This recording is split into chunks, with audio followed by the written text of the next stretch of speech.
Imaginez, espace un instant, à quoi pouvait ressembler ce paysage alpin il y a des millions d'années. Y avait-il des montagnes? Était-ce le même climat qu'aujourd'hui? Et qu'en était-il de la faune et la flore?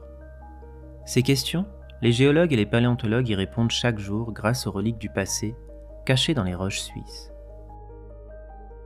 Dans la région des Mossons, située au cœur de la vallée du Trian dans le canton du Valais, un trésor paléontologique a été découvert à 2400 mètres d'altitude. Sur une dalle de grès, des empreintes de pas laissées par des animaux il y a 240 millions d'années ont été mises au jour en 1976, une année caniculaire qui a fait fondre la neige recouvrant les empreintes. Depuis lors, les scientifiques ont eu le loisir d'étudier ces traces en détail et ont pu faire d'incroyables découvertes. La première étude scientifique concernant ces empreintes date des années 80, avec la première publication scientifique en 1982. En 1983, il devient un site protégé par le canton du Valais pour ensuite être reconnu en 1996 comme un géotope d'importance nationale. Le site à empreintes, situé au-dessus du lac du Vieux-Mosson, est ouvert au public et accessible depuis le col de la Gueula, d'où l'on peut admirer un magnifique panorama sur le massif du Mont-Blanc. Il faut environ 2h30 de marche pour se rendre au site à empreintes depuis le barrage des Mossons, et une boucle est possible en descendant par la vallée de la Vedale. Comptez environ 5 heures de marche au total. En montant, vous pouvez prendre une collation à la cabane du Vieux-Mosson, également y passer la nuit au retour et profiter d'une ambiance matinale exceptionnelle à votre réveil. Revenons aux empreintes fossiles. Quel type d'animal a bien pu laisser ce type de traces et dans quel environnement vivait-il? Ce site est composé d'une dalle rocheuse sur laquelle plus de 800 empreintes ont été à l'époque identifiées et attribuées à 9 espèces différentes de dinosaures. On s'est rendu compte que ces empreintes n'étaient pas uniquement des doigts qui ont laissé leurs traces sur le sol, mais des pattes beaucoup plus allongées.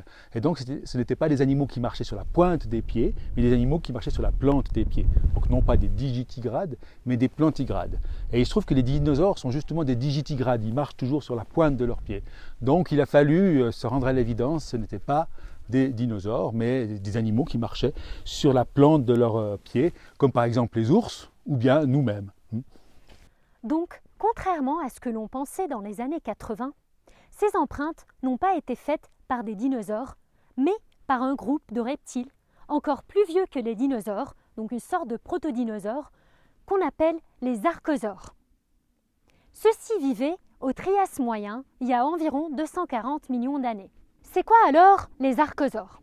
Les archosaures sont un groupe de quadrupèdes, donc des vertébrés qui se déplacent à 4 pattes, qui regroupent aussi les crocodiles, les oiseaux, ainsi qu'un grand nombre de groupes disparus de nos jours, comme les ptérosaures et les dinosaures non aviaires. Dans quel environnement ces animaux vivaient? Pour répondre à cette question, il faut regarder cette dalle rocheuse. Nous pouvons y trouver des vaguelettes fossilisées, ce qu'on appelle les rides de courant. Grâce à cela, les chercheurs ont pu savoir que ces archosaures se déplaçaient proche d'un plan d'eau. Ces chercheurs-là, n'ayant pas trouvé des indices marins tels que des coquilles ou d'autres restes d'animaux marins, ils ont pu déduire que ces animaux ne se déplaçaient pas sur une plage au bord d'une mer ou d'un océan, mais plutôt au bord d'une rivière. Comment alors ces empreintes se sont fossilisées? Les archosaures se déplaçaient dans un sable meuble d'une plaine alluviale il y a environ 240 millions d'années. Ce sable devait être ni très humide ni très mou pour que la trace puisse être bien conservée. Par la suite, ce sable s'est asséché et a durci, préservant ainsi la forme de la patte. Comme preuve de cet assèchement, nous pouvons trouver des polygones de dessiccation, donc ce sont des craquelures formées dans les sédiments lors d'une forte évaporation. Ces empreintes ont été recouvertes par la suite par des sédiments protecteurs provenant de la rivière, préservant ainsi ces empreintes jusqu'à nos jours. Ces empreintes ont donc été laissées il y a des millions d'années par des archosaures dans du sable proche d'une rivière sur une plaine alluviale à basse altitude. Mais comment ces traces se sont alors retrouvées aujourd'hui si haut à Émosson? Nous allons parler de la formation des montagnes, plus précisément des Alpes. Les montagnes se forment grâce à des mouvements horizontaux des plaques tectoniques ou des plaques de la croûte terrestre. Dans le cas des Alpes, pour faire très simple, la plaque africaine a chevauché la plaque européenne, ce qui a entraîné un empilement des plaques. Donc des roches et des sédiments se trouvant à basse altitude ont pu se retrouver sur les plus hauts sommets des Alpes. C'est le cas de nos traces d'archosaures qui ont été ensuite mises au jour par les processus de l'érosion qui ont décapé pendant des millions d'années les roches qui les couvraient. Au-delà de son aspect unique, la visite du site à empreinte des Mossons est également une formidable opportunité pour découvrir cette région magnifique et ses barrages emblématiques construits par les chemins de fer fédéraux suisses.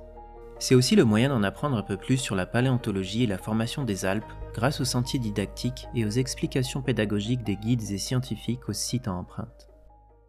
Donc ce site est vraiment intéressant à plusieurs titres, scientifiquement d'une part, parce qu'on a vraiment des traces d'animaux à 2400 mètres d'altitude, ce qui n'est pas très courant, mais aussi pour la diffusion des sciences, pour la pédagogie scientifique, pour la culture scientifique.